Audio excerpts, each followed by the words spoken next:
El trabajo diario del aspirante espiritual. Quinta parte. La oración. De una manera o de otra, la oración ha existido siempre, porque nuestro origen es divino y siempre hemos tenido ese anhelo o esperanza de encontrar algo sobre nuestro origen. Nuestra chispa divina siempre ha estado con nosotros y por eso yo creo que todo el mundo debe pensar, y todo el mundo que está relacionado con la filosofía oculta, que siempre hemos estado buscando algo supremo, algo invisible, desconocido, pero algo supremo con quien tenemos o debemos tener alguna relación y por lo tanto quizás hemos buscado identificarnos con ello. En el pasado lejano orábamos a Dios por miedo al castigo o por el egoísmo puro, ¿no?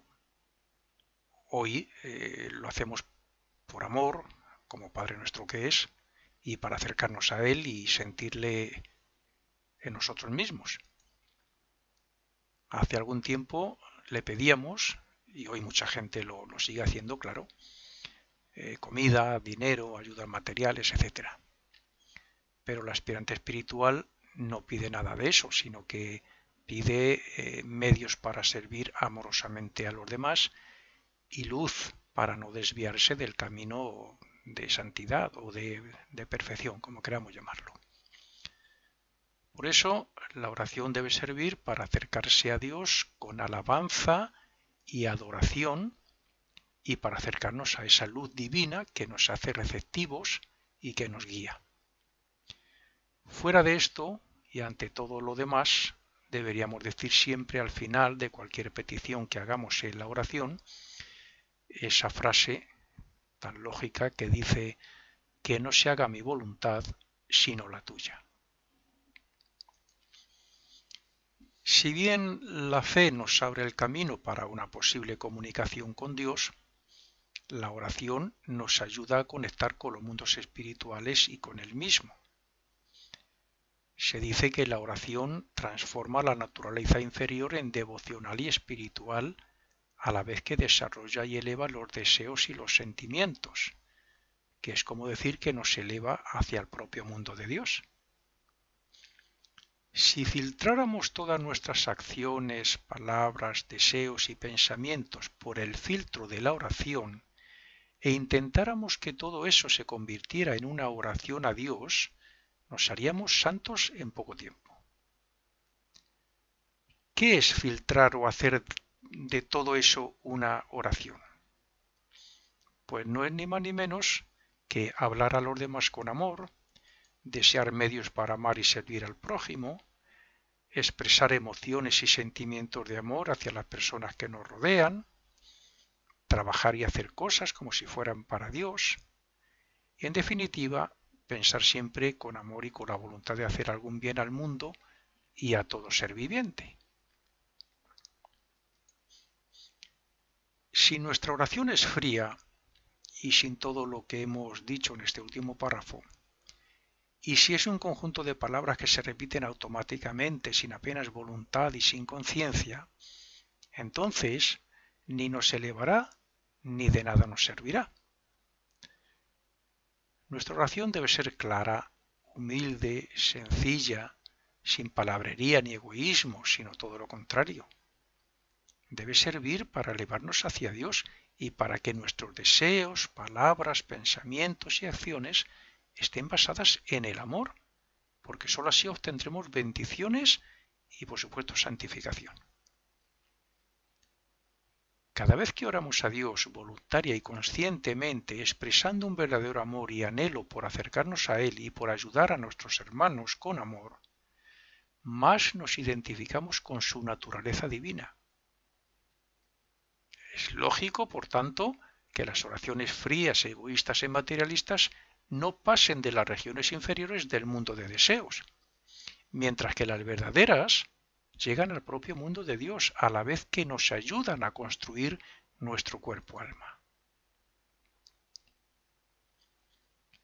La oración fue enseñada por las jerarquías superiores que van por delante nuestra en la evolución, y lo hicieron con la intención de que tuviéramos un medio para transformar y elevar la naturaleza personal en espiritual, y para que comprendiéramos que hay un ser supremo que es nuestro Padre, con quien nos debemos de identificar.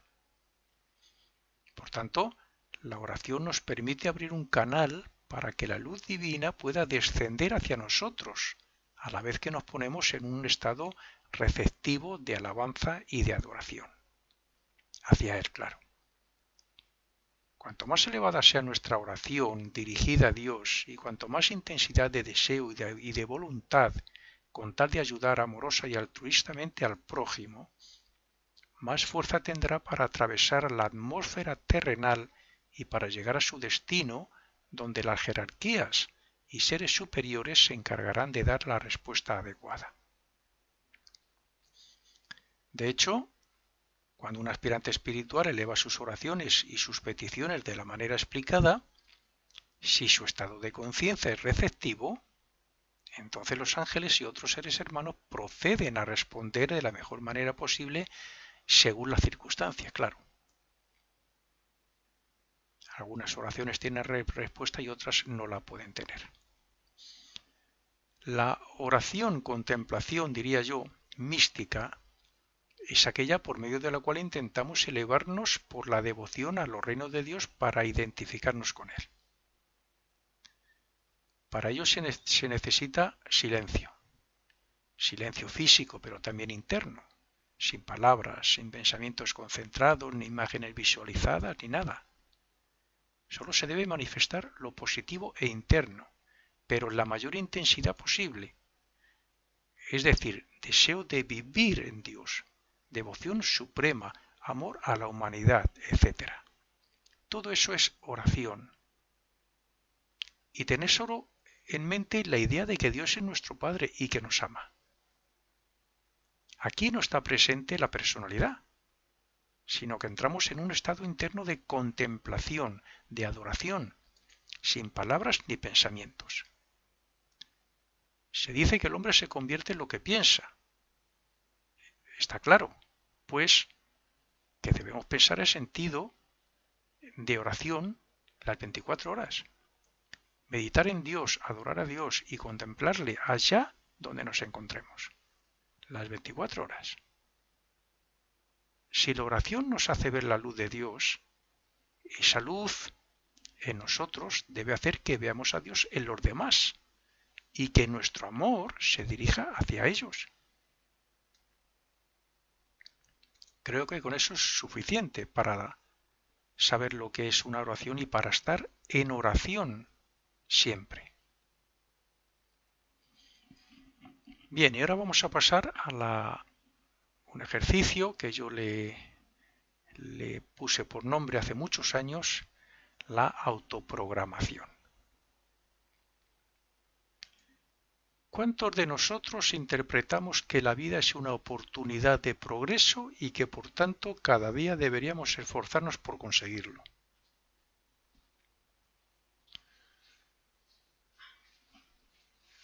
Ya hemos visto la cantidad de métodos o ejercicios que el aspirante puede practicar desde que se levanta hasta que se acuesta, y todos con un mismo fin, el desarrollo espiritual y el de los poderes del espíritu. La autoprogramación se me ocurrió comenzar a practicarla hace muchos años, después de venirme la idea tras una meditación, pero que sin embargo luego comprobé más tarde que en psicología también hacen algunos ejercicios o algunas prácticas parecidas para que el paciente también pueda superar ciertos problemas personales. Sabiendo que la repetición crea hábitos y que si esa repetición va acompañada de imágenes sobre el futuro próximo, por ejemplo a lo largo de nuestro día, o sea, nuestro futuro próximo me refiero al día mismo, donde nosotros somos los protagonistas, también creamos, en esos casos, si lo hiciéramos, a diario creamos nuevos canales neuronales, donde se conexionan las neuronas. Se crearían sobre esa línea de conducta. Si eso fuera así, pues está claro que algún efecto debe tener sobre el cerebro y sobre la memoria consciente y subconsciente. Este ejercicio trata de programar las actividades del día de tal manera que nos veamos superando los problemas que suelen surgir, respondiendo correcta y amigablemente a quienes nos rodean, controlando nuestros impulsos, nuestras palabras y nuestra mente, y así sucesivamente, superando cosas, pero haciendo hincapié en visualizarnos cada día más bondadosos, más serviciales, etc. Pongamos un ejemplo de algo que ocurre aquí en Madrid muy a menudo y que está relacionado con el tráfico. Imaginemos que todos los días pasamos con el coche por un lugar donde tenemos que aguantar caravanas y perder mucho tiempo. Lo que significa es que siempre hay personas que se desesperan porque se les hace tarde, por el motivo que sea, se alteran, discuten, etc. En esa imaginación veamos, bueno, pues que resultando que nosotros somos uno de esos que tocan el claxon, de los que protestan, de los que intentan adelantar de la manera que sea, causando el malestar de otro y sufriendo sus protestas, etc. Pues bien, en este caso deberíamos autoprogramarnos por medio de la imaginación y la visualización de nosotros mismos en el coche y en esos lugares, viéndonos serenos, sin causar molestias que enfaden a otros, sin enfadarnos nosotros mismos porque otros quieran adelantarnos, siendo amables con los demás y sobre todo pensando en conducir y comportarnos de manera que ayudemos a los demás y a las circunstancias para que haya armonía y paz. Debemos vernos todo lo que hacemos desde que salimos de casa, cogemos el coche, llegamos a ese lugar, esa cosa que ocurre, bueno, pues viéndonos así, que respondemos y actuamos así. Si esto se repite todos los días, en poco tiempo habremos conseguido comportarnos tal y como lo programamos y lo visualizamos, es decir, serenos, agradables, creando, bueno, pues armonía y no inestabilidad ni malestar, viéndonos tranquilo, pacientes, etc. ¿Y esto por qué ocurre así? Bueno, pues porque esas nuevas conexiones neuronales y esa repetición grabada en la memoria nos recordarán lo programado en el momento oportuno. Y por tanto, si de verdad queremos progresar en ese sentido, actuaremos con esa buena voluntad.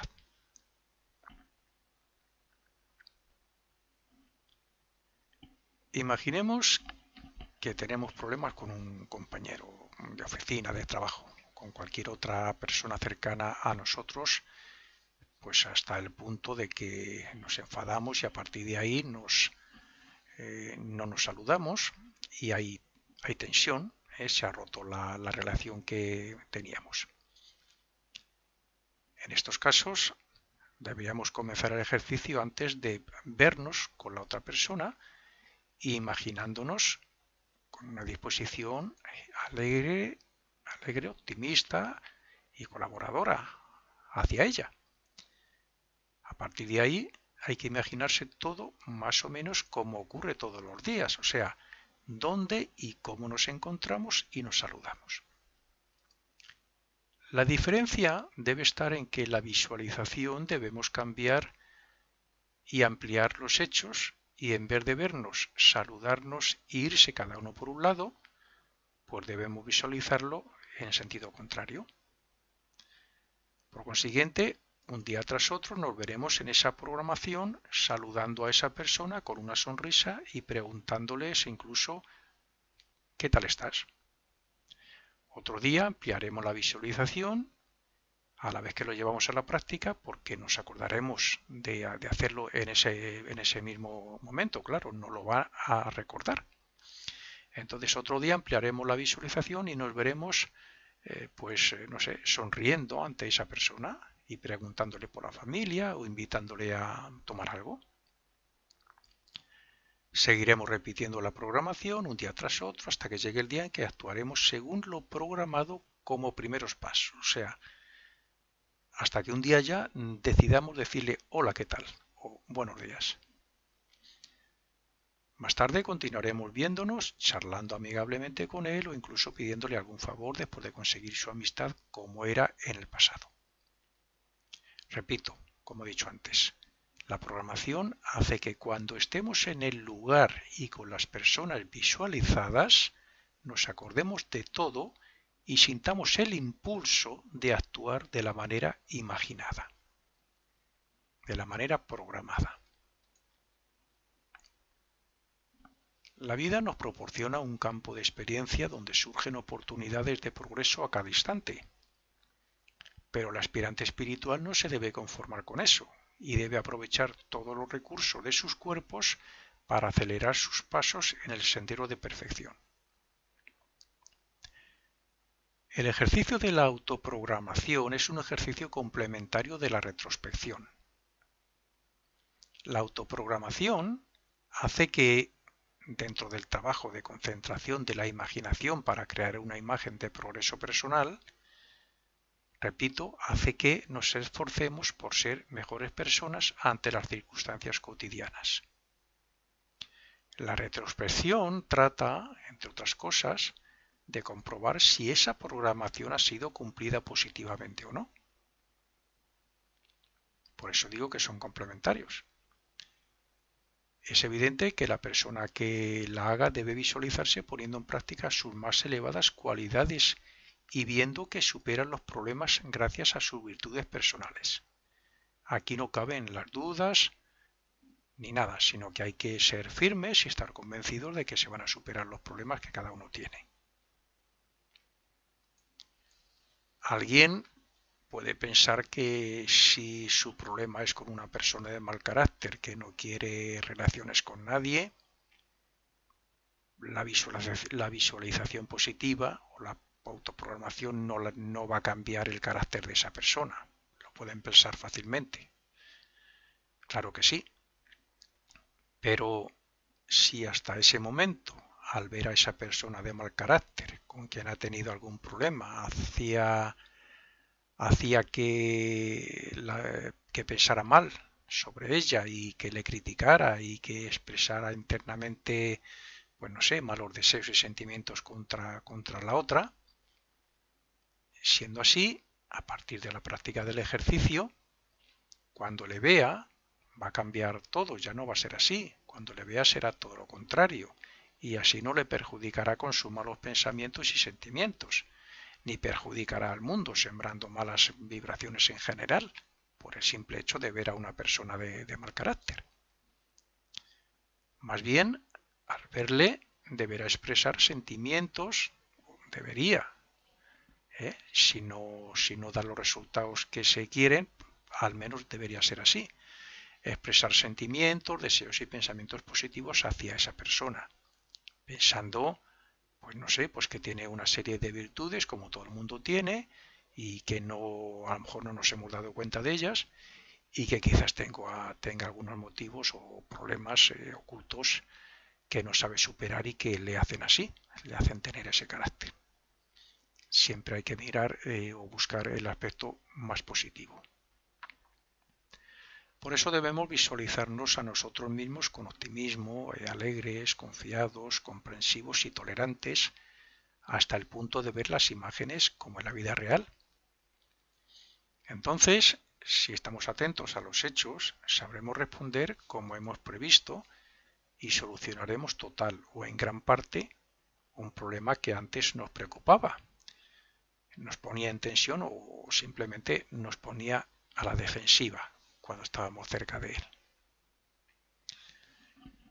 Se trata, pues, de superar o resolver de antemano algo que nos suele suceder, haciéndolo por medio de tomar una resolución positiva que llevaremos a la práctica en nuestra mente y después en la vida real y ante las personas implicadas o ante determinadas circunstancias.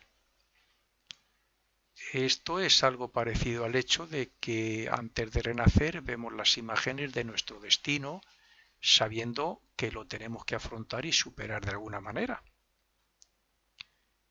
Este ejercicio es similar, pero con la ventaja de que ponemos en práctica un método psicológico cuyos resultados nos ayudan a sacar lo mejor de nosotros para que superemos esos problemas o esos hechos. Este ejercicio también nos incita a superar las pruebas de la vida cotidiana y a hacer el bien en cada circunstancia por medio de la amistad, de la comprensión, de la tolerancia, de la ayuda al prójimo, etc. No cabe duda de que esto también nos ayuda a nosotros mismos si tenemos mal carácter u otros hechos o aspectos que no nos gusten.